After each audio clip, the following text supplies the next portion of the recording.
October 14, 1912, 8:10 p.m. The stage of the Milwaukee Auditorium.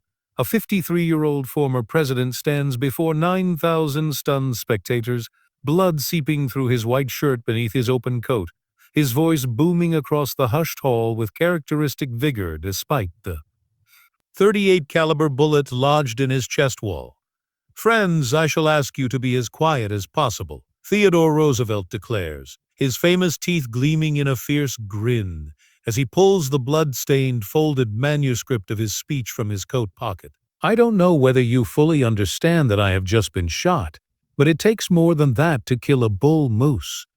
The crowd gasps as he holds up the 50-page speech, its thick paper having slowed the assassin's bullet enough to save his life. For the next hour and a half, ignoring his aides' pleas to seek medical attention, Roosevelt delivers his entire Progressive Party campaign address while bleeding internally, pausing only to reassure the horrified audience that he has been shot before, and it is nothing.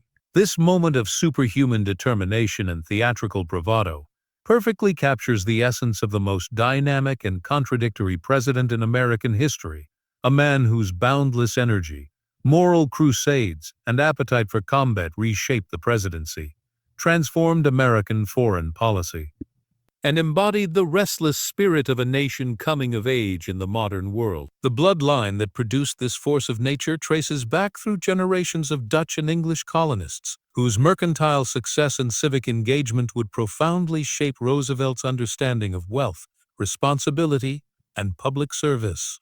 His earliest American ancestor, Clees Martensen van Roosevelt, arrived in New Amsterdam around 1649 from the Dutch province of Zeeland, during the golden age of Dutch maritime commerce, when the Netherlands dominated global trade through superior banking, shipbuilding, and commercial organization. Clees belonged to a family of modest farmers and craftsmen who recognized that the New World offered opportunities for advancement impossible in the increasingly crowded and stratified society of the Dutch Republic, where established merchant families controlled most profitable enterprises and social mobility remained limited for those without inherited capital or family connection. The Dutch colony of New Amsterdam in 1649 was a thriving commercial outpost of approximately 1,000 inhabitants, whose prosperity derived from the fur trade with Native American peoples and the strategic position of Manhattan Island at the mouth of the Hudson River.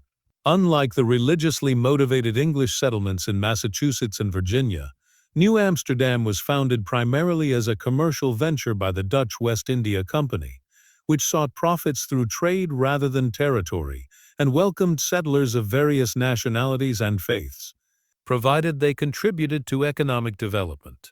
This cosmopolitan, business-oriented environment fostered the entrepreneurial values and religious tolerance that would characterize the Roosevelt family for generations.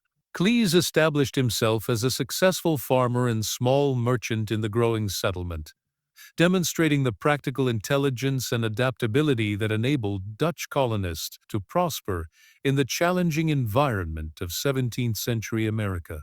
His marriage around 1655 to Janet J.H. Thomas, daughter of another Dutch settler family, created alliances that strengthened both families' commercial prospects while producing children who would carry the Roosevelt name into the next generation. The union reflected the careful attention to both personal compatibility and economic advantage that characterized marriage arrangements among Dutch colonial families, where romantic affection was considered important but secondary to practical considerations of property, status, and community standing. Clees's son, Roosevelt, born around 1658, came of age during the transition from Dutch to English rule that transformed New Amsterdam into New York, following the British conquest of 1664. Unlike many Dutch families who left the colony rather than submit to English authority, the Roosevelts adapted successfully to the new political order while maintaining their economic interests and social position. Nicholas demonstrated the flexibility and pragmatism that would characterize his descendants' approach to changing circumstances, learning English while preserving Dutch cultural traditions, and maintaining business relationships with both Dutch and English merchants. Nicholas Roosevelt's adult years coincided with King Philip's War in New England, Bacon's Rebellion in Virginia, and other conflicts that demonstrated the violence inherent in colonial expansion and the precarious nature of European settlements surrounded by displaced Native American peoples.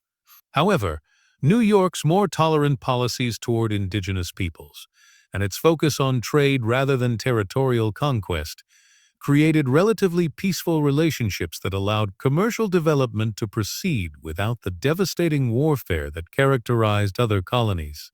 This experience of successful coexistence between different peoples would later influence Theodore Roosevelt's complex attitudes toward race, empire, and American expansion. In 1682, Nicholas married Helo Chonders, a young woman from another successful Dutch merchant family, whose dowry included both cash and property that expanded the Roosevelt holdings significantly. Their marriage produced several children who inherited not only material wealth, but also the cultural values of hard work, civic responsibility, and religious devotion that distinguished Dutch colonial society from the more hierarchical English settlements. The family's growing prosperity enabled them to purchase additional land in Manhattan and establish commercial relationships that extended throughout the Atlantic world, connecting them to markets in the Caribbean, Europe, and other American colonies. Nicholas's son, Jacobus Roosevelt, born around 1692, witnessed New York's transformation from a small colonial outpost into a major commercial center whose population and economic importance rivaled Boston and Philadelphia. The city's strategic location and excellent harbor attracted merchants from throughout Europe and the Americas, creating opportunities for ambitious families like the Roosevelts to expand their businesses and accumulate substantial wealth. Jacobus inherited his father's mercantile enterprises while extending family interests into new areas, including shipping, real estate development, and commodity trading, that reflected New York's emergence as the commercial capital of British North America. The early 18th century brought new challenges and opportunities as European wars repeatedly disrupted Atlantic trade while creating demand for American products and services. Jacobus Roosevelt demonstrated the adaptability that enabled successful merchants to prosper during uncertain times, diversifying his investments and maintaining relationships with business partners regardless of their national origins or religious affiliation. His success reflected both personal skill and the advantages of operating from New York, where Dutch traditions of religious tolerance and commercial pragmatism created a more flexible business environment than existed in other colonial cities. In 1718, Jacobus married Annette J. Bogert, whose family had established itself as leading merchants in New York's Dutch community, while maintaining extensive business connections throughout the Hudson River Valley. The marriage united two of the colony's most successful Dutch families while combining their commercial networks and financial resources in ways that enhanced both families' prosperity and influence. Annette J. brought to the marriage not only a substantial dowry but also social connections and business acumen that proved invaluable as the Roosevelt enterprises expanded into new markets and ventures. Their son, Isaac Roosevelt, born around 1726, grew up during the period of salutary neglect when British authorities allowed American colonies considerable autonomy in managing their internal affairs while focusing imperial attention on European conflicts and Caribbean territories. This environment of relative freedom enabled colonial merchants to develop sophisticated commercial networks and accumulate capital that would later support American resistance to British taxation and regulation. Isaac inherited substantial property and business interests, while developing the political awareness and civic engagement that would characterize the Roosevelt family's involvement in public affairs for generations. Isaac's marriage in 1752 to Cornelia Hoffman connected the Roosevelt family to another prominent Dutch merchant dynasty, whose success in banking, real estate, and international trade had made them one of New York's wealthiest families. Cornelia's grandfather, Martinus Hoffman, had arrived from Holland in the 1650s and established himself as a successful merchant whose descendants became leaders of New York's Dutch community, while maintaining extensive business relationships throughout the Atlantic world. The union between Isaac Roosevelt and Cornelia Hoffman represented the kind of strategic alliance that consolidated wealth and influence among New York's Dutch merchant elite. The couple's prosperity enabled them to build an elegant mansion in Lower Manhattan and establish themselves as leaders of New York society, hosting elaborate entertainments and supporting charitable institutions that enhanced their family's reputation, while demonstrating the civic responsibility expected of successful merchants. Their lifestyle reflected the growing sophistication of American colonial culture as increased wealth, and European connections enabled leading families to recreate and often exceed the refinement of their counterparts in London, Amsterdam, and other major European cities. Isaac and Cornelia's son, James Jacobus Roosevelt, born around 1759, came of age during the revolutionary crisis that transformed British colonies into independent American states. Unlike many New York merchants who remained loyal to Britain because of their commercial connections and fear of popular radicalism, the Roosevelt family supported American independence while working to ensure that revolution would not destroy the social order and economic system that had enabled their success. James Jacobus served in the New York militia during the Revolutionary War, while using his business skills to supply American forces with essential goods and services. The war years tested the Roosevelt family's resources and loyalty as the British occupation of New York City, from 1776 to 1783, disrupted their commercial operations while forcing difficult choices between personal safety and patriotic duty. James Jacobus demonstrated the courage and principle that would characterize his descendants by supporting the American cause despite significant financial costs and personal risks. His willingness to sacrifice immediate gain for long-term principles established family traditions of public service and moral leadership that would influence future generations of Roosevelts. Following American independence, James Jacobus married Maria Van Schaick in 1785, uniting his family with another distinguished Dutch lineage whose members had played prominent roles in New York politics and commerce since the colonial period. Maria's family had maintained their wealth and social position throughout the revolutionary upheaval, while adapting successfully to the new Republican political order that replaced British imperial authority. The marriage produced several children who would inherit not only substantial property, but also family traditions of civic engagement and social responsibility that prepared them for leadership roles in the expanding American Republic.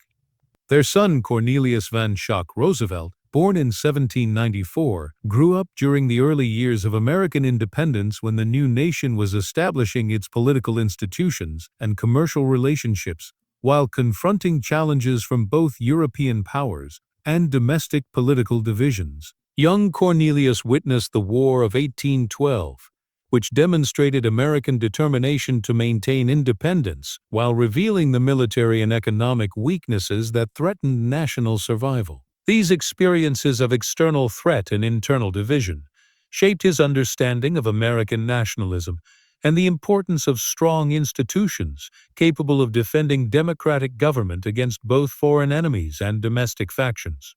Cornelius's education reflected his family's prosperity and their commitment to preparing their children for leadership roles in American society.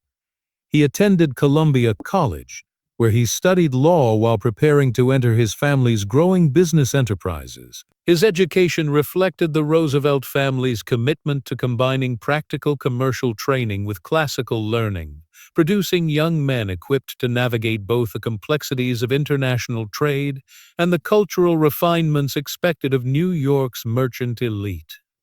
By the time Cornelius reached maturity in 1815, the Roosevelt glass importing business had established itself as one of Manhattan's most profitable enterprises, benefiting from America's rapid post-war economic expansion and the growing demand for luxury goods among newly prosperous middle-class families. Cornelius Van Schaick Roosevelt's marriage on October 9, 1821, to Margaret Barnhill represented the culmination of his family's social ascent and the foundation for their emergence as one of New York's most influential dynasties. Margaret, born in 1799, belonged to an established Irish-American family whose commercial success and Protestant faith had earned them acceptance within New York's predominantly Dutch and English merchant community. The union combined substantial dowries and business connections while reflecting the Roosevelt family's evolution from ethnic Dutch insularity toward the broader American identity that would characterize their descendants. The Roosevelt plate glass business prospered dramatically under Cornelius's leadership during the 1820s and 1830s, as America's economic boom created unprecedented demand for architectural materials and luxury goods. His decision to focus exclusively on plate glass importing, abandoning the hardware trade that had sustained earlier generations, demonstrated the entrepreneurial vision that enabled successful merchants to capitalize on changing market conditions. The business expanded beyond simple importation to include custom manufacturing and installation services, establishing the Roosevelt firm as the premier provider of architectural glass for churches, public buildings, and private mansions throughout the northeastern United States. Cornelius's involvement in banking represented another crucial dimension of the family's expanding influence and wealth accumulation. As one of the founding directors of the Chemical Bank of New York in 1824, he participated in the financial revolution that transformed America from an agricultural economy dependent on European capital into an independent commercial power capable of financing its own development. The Chemical Bank, which would eventually evolve into Chase Manhattan Bank, became one of America's most important financial institutions while providing the Roosevelt family with both profits and prestige that enhanced their social standing and political influence. The couple's prosperity enabled them to establish a magnificent residence at 14 East 20th Street, a four-story brownstone mansion that became the center of New York's intellectual and social life during the middle decades of the 19th century. Their dinner parties and cultural events attracted leading figures from politics, literature, science, and the arts, creating an environment of sophisticated discourse that would profoundly influence their children's education and worldview. The Roosevelt household embodied the cultural aspirations of America's emerging upper class, combining European refinement with democratic ideals and commercial energy. Cornelius and Margaret Roosevelt produced 5 sons who would carry the family legacy into the Civil War era and beyond, each inheriting not only substantial wealth but also family traditions of civic engagement and moral responsibility that would shape their responses to the national crisis of slavery and secession. Their 4th son, Theodore Roosevelt Sr., born on September 22, 1831, would emerge as the most influential member of his generation, combining business success with philanthropic innovation while navigating the complex moral challenges of an era when America's founding ideals faced their greatest test. Theodore Roosevelt Sr.'s education and early career reflected his family's expectations that wealth and privilege carried corresponding obligations to serve the broader community. After graduating from Columbia College in 1849, with training in both classical literature and practical business skills, young Theodore joined his father's importing firm while immediately involving himself in the charitable and reform movements that were transforming urban America. His combination of commercial acumen and social conscience embodied the values of Christian service and civic responsibility that characterized the best of New York's merchant elite.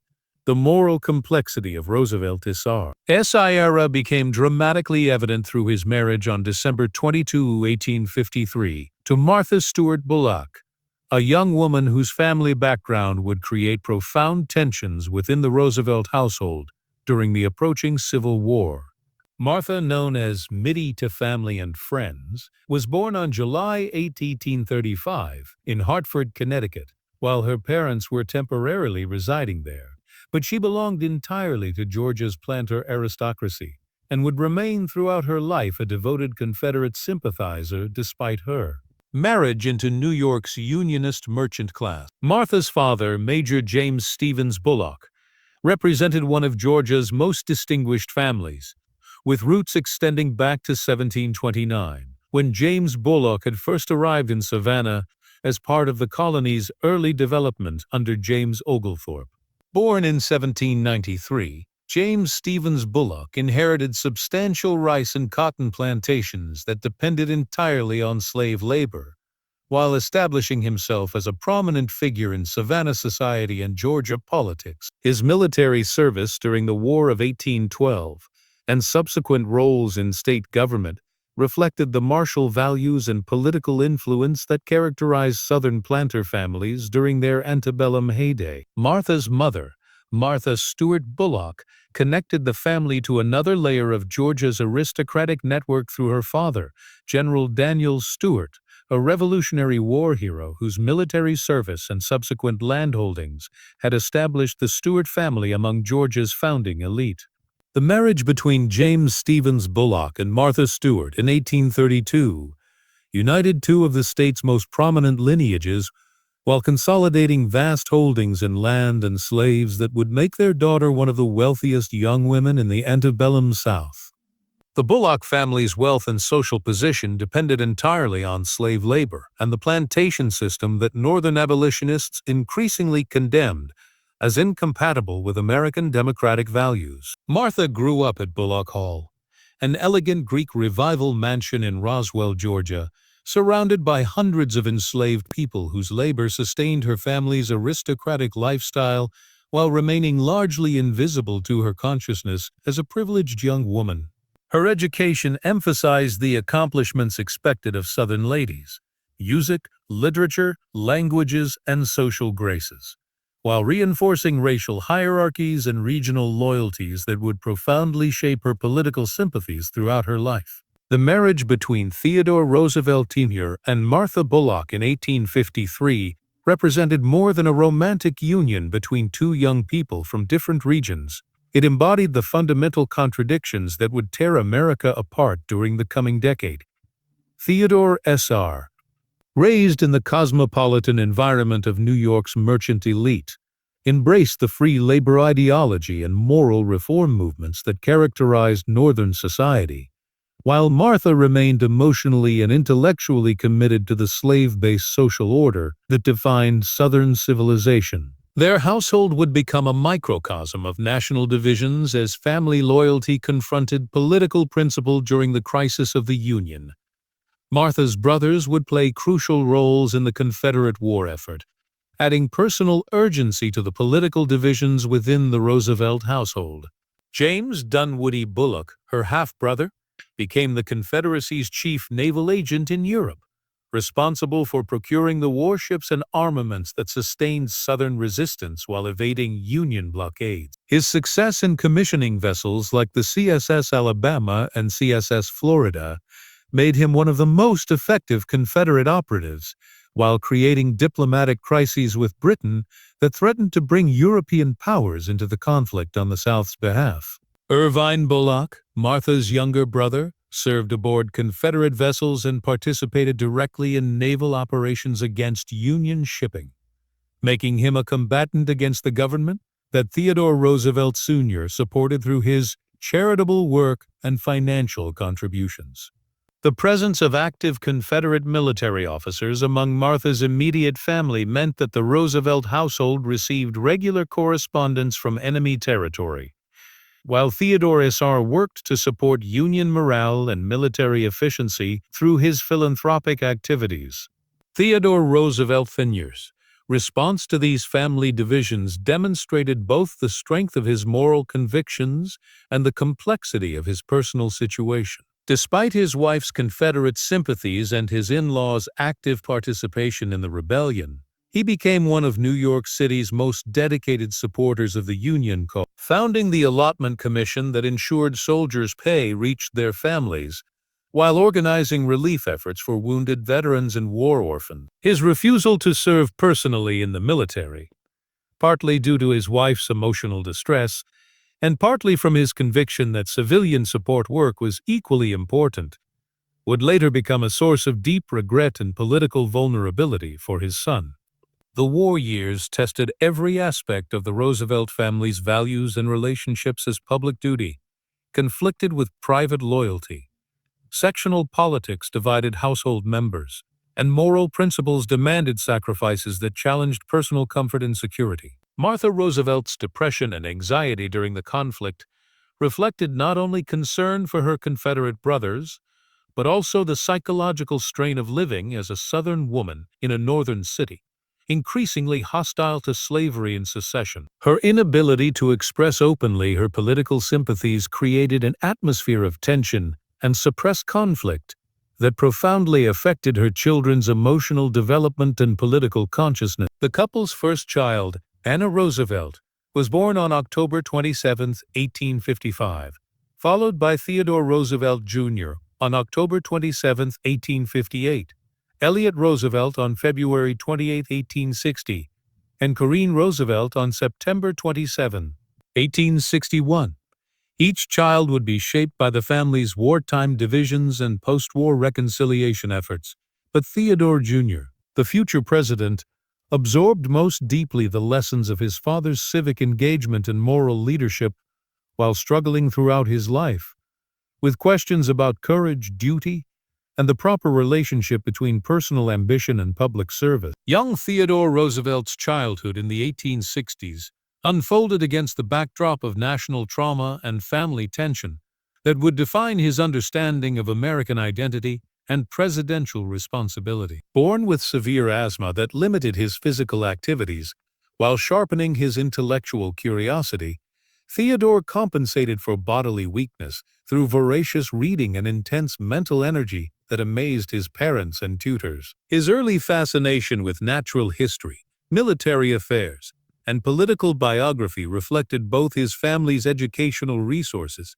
and his own determination to overcome the limitations imposed by chronic illness. The Roosevelt family's prosperity enabled them to provide their children with educational opportunities that few American families could afford, including extensive travel, private tutoring, and access to libraries and museums that fostered intellectual development and cultural sophistication.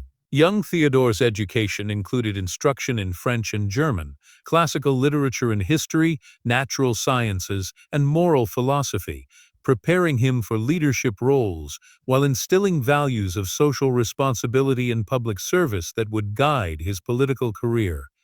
His parents' emphasis on physical fitness and outdoor activities, partly intended to address his health problems, developed his lifelong passion for what he would later call the strenuous life. Theodore Roosevelt Sr.'s post-war philanthropic activities provided his son with direct exposure to urban social problems and reform movements that would later influence his progressive political agenda. The elder Roosevelt's involvement in founding the Children's Aid Society, the Metropolitan Museum of Art, and the American Museum of Natural History demonstrated how wealthy families could use their resources to address social needs while creating cultural institutions that enhanced civilization itself. These examples of constructive philanthropy would inform Theodore Jr.'s understanding of government's proper role in promoting general welfare and moral progress. The family's economic prosperity continued to expand during Theodore Sr.'s lifetime as the Roosevelt glass importing business benefited from America's rapid post-war economic growth and urbanization. The construction boom that transformed American cities during the Gilded Age created unprecedented demand for architectural materials, while the Roosevelt firm's reputation for quality and reliability enabled them to secure contracts for major projects, including government buildings, churches, and commercial structures throughout the northeastern United States. This sustained prosperity provided the financial foundation that would enable Theodore Jr. to pursue careers in politics and public service without concern for personal economic security. Theodore Roosevelt Sr.'s sudden death on February 9, 1878 at age 46 devastated his family while depriving his eldest son of the mentor and role model who had most profoundly shaped his moral development and political consciousness. The loss occurred just as young Theodore was completing his undergraduate studies at Harvard College and beginning to contemplate his future career, forcing him to assume greater family responsibilities while grappling with grief and uncertainty about his proper path in life. His father's death would remain one of the most formative experiences of Theodore Roosevelt's emotional development, reinforcing his determination to honor his family's legacy through public service and moral leadership. Martha Roosevelt's death on February 14, 1884, the same day that Theodore Jr.'s first wife died in childbirth, created a double tragedy that threatened to destroy the future president's emotional stability and political ambitions. The coincidence of these losses on Valentine's Day would haunt Roosevelt throughout his life, reinforcing his conviction that happiness was fragile and that duty must take precedence over personal satisfaction. Martha's death also eliminated the Confederate sympathies that had complicated family dynamics, enabling Theodore to embrace more fully his father's Unionist legacy, while developing his own understanding of American nationalism and international responsibility. Theodore Roosevelt's emergence as a political figure during the 1880s reflected both his inheritance of family wealth and his rejection of the comfortable obscurity that such prosperity typically enabled. Unlike most members of New York's merchant elite who viewed politics as vulgar and beneath their social standing, Roosevelt embraced public service as the highest expression of civic virtue, while using his independent financial position to resist the corruption and party discipline that compromised most professional politicians. His early career in the New York State Assembly demonstrated his willingness to challenge established interests while maintaining the moral principles that his father had embodied. Roosevelt's first marriage to Alice Hathaway Lee on October 27, 1880, represented his attempt to create the kind of loving partnership that had sustained his parents despite their political differences. Alice, born in 1861 to a prominent Boston banking family, embodied the grace and intelligence that Roosevelt valued while sharing his social background and cultural interests. Their courtship and brief marriage provided Theodore with his only period of uncomplicated happiness before tragedy struck on February 14, 1884. When Alice died of kidney disease just 2 days after giving birth to their daughter, also named Alice. The devastating losses of 1884 drove Roosevelt to Dakota Territory, where he spent 2 years ranching and recovering his emotional equilibrium, while developing the connection to the American West that would profoundly influence his political philosophy and conservation policies. His experience as a cattle rancher provided practical education in the challenges facing Western development, while reinforcing his conviction that American character required regular contact with frontier conditions and natural environments. The physical demands of ranch life also completed his transformation from a sickly child into the robust adult who would embody the strenuous life throughout his public career. Roosevelt's second marriage to Edith Kermit Carow on December 2, 1886, established the stable family life that sustained him through his subsequent political career, while providing him with 5 additional children who would carry the Roosevelt legacy into the 20th century. Edith, a childhood friend from his neighborhood, possessed the intellectual strength and social skills necessary to serve as a political wife while managing the complex household dynamics that Roosevelt's public prominence would require. Their marriage produced Theodore Jr. in 1887, Kermit in 1889, Ethel in 1891, Archibald in 1894, and Quentin in 1897, creating the large and energetic family that would make the White House a center of national attention during Roosevelt's presidency.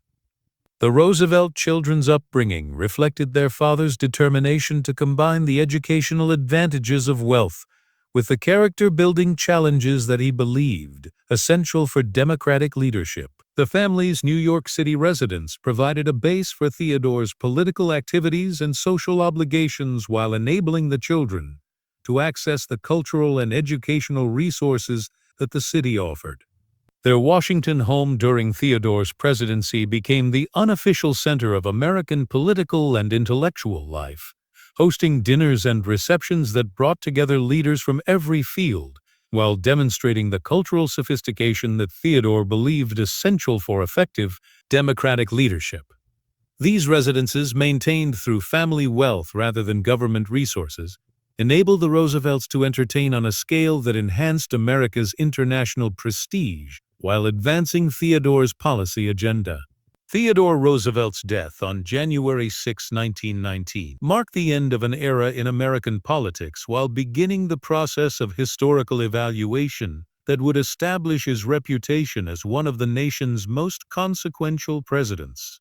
His funeral at Oyster Bay drew thousands of mourners, including political opponents, who recognized his fundamental decency and patriotism despite their disagreements with his policies. The grief displayed by ordinary Americans reflected their sense that Roosevelt had embodied national virtues and aspirations that transcended partisan politics while inspiring them to higher standards of citizenship and public service.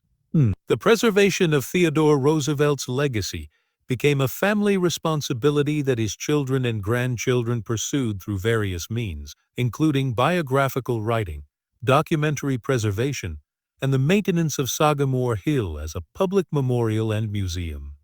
The Theodore Roosevelt Association, founded by family members and political associates, worked to ensure that future generations would understand Roosevelt's contributions to American development while learning from his example of energetic leadership and moral courage. These efforts reflected the family's conviction that Roosevelt's life offered enduring lessons about the relationship between individual character and democratic governance. The Roosevelt family's involvement in both world wars demonstrated their continued commitment to national service, while validating Theodore's conviction that American leadership required both military preparedness and willingness to sacrifice for international peace and justice. Ted Roosevelt Jr., Jr.'s service as a general during World War II, culminating in his death shortly after D-Day, symbolized the family's ongoing dedication to the ideals that Theodore had championed during his own political career. Quentin Roosevelt's death in World War I and Kermit Roosevelt's service in both conflicts reflected the family's acceptance that leadership required personal risks that wealth and social position could not eliminate. The establishment of the Theodore Roosevelt Center at Dickinson State University and other research institutions devoted to preserving and studying Roosevelt's papers and legacy ensures that future scholars will have access to the documentary evidence necessary for understanding his contributions to American political development. These archives contain not only Roosevelt's personal correspondence and political papers, but also materials from other family members that illuminate the social and cultural context within which his leadership developed. The digitization of these materials has made them accessible to researchers worldwide, while enabling new forms of historical analysis that were impossible when scholars were limited to physical archives. Contemporary descendants of Theodore Roosevelt continue to pursue careers in public service, conservation, and cultural activities that reflect family traditions while adapting to changed circumstances and new challenges. Their involvement in environmental protection, historical preservation, and educational initiatives demonstrates that the Roosevelt commitment to civic engagement has survived the transformation from progressive-era activism to contemporary forms of social responsibility. While none has achieved the political prominence of their ancestor, their collective activities maintain the family's reputation for constructive contributions to American life. The Roosevelt family home at Sagamore Hill, now operated as a National Historic Site by the National Park Service, provides visitors with insights into the domestic life and personal relationships that sustained Theodore Roosevelt during his public career, while illustrating the social context within which American political leadership developed during the early 20th century. The preservation of his library, trophy room, and family quarters enables contemporary Americans to understand how wealth and education could be channeled toward public purposes, while maintaining the personal relationships and cultural interests that made life meaningful beyond political achievement. Modern genetic and genealogical research has traced the Roosevelt lineage forward from Theodore's children and grandchildren to identify contemporary descendants who carry the family name and heritage into the 21st century. Unlike some prominent American families whose lines have died out or dispersed, the Roosevelt descendants remain identifiable and connected to their ancestral legacy through family organizations, reunions, and shared involvement in activities that Theodore would have recognized and approved. This continuity provides a living link between progressive-era reforms and contemporary policy debates, while demonstrating how family traditions can adapt to changing circumstances without losing their essential character. The Roosevelt family tree reveals patterns of marriage and social connection that illustrate how American elite families have maintained their influence across generations while adapting to democratic expectations and changing economic conditions. Unlike European aristocratic families, whose power derived primarily from inherited titles and landed estates, the Roosevelts demonstrated how American families could combine commercial success with political leadership while maintaining the cultural sophistication and social responsibility that effective democratic governance requires. Their example influenced other wealthy families to pursue similar combinations of private enterprise and public service. The international recognition of Theodore Roosevelt's legacy, symbolized by his Nobel Peace Prize and his continuing reputation as a model of democratic leadership, reflects the global impact of American political development during the Progressive Era, while validating his conviction that domestic reforms and international responsibilities were interconnected aspects of national greatness. His family's support for his political career and their continuation of his reform commitments demonstrated how private relationships and public purposes could reinforce each other in ways that strengthened both individual character and democratic institutions.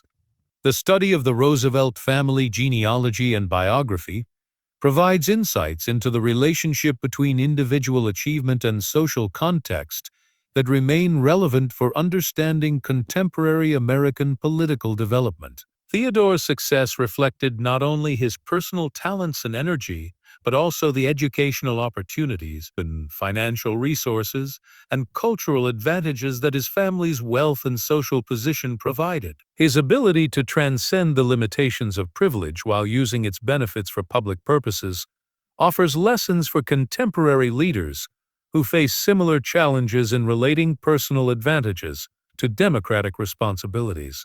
The Roosevelt lineage, from Cleese Martens and Van Rosenvelt to Theodore Roosevelt's great-grandchildren, spans nearly 4 centuries of American development, illustrating how immigrant families could achieve social mobility and political influence through the combination of commercial enterprise, educational investment, and civic engagement that characterized successful adaptation to American conditions. The family's evolution from Dutch colonial farmers to progressive-era reformers demonstrates both the opportunities that American society offered to ambitious families and the responsibilities that democratic citizenship imposed on those who achieved wealth and influence.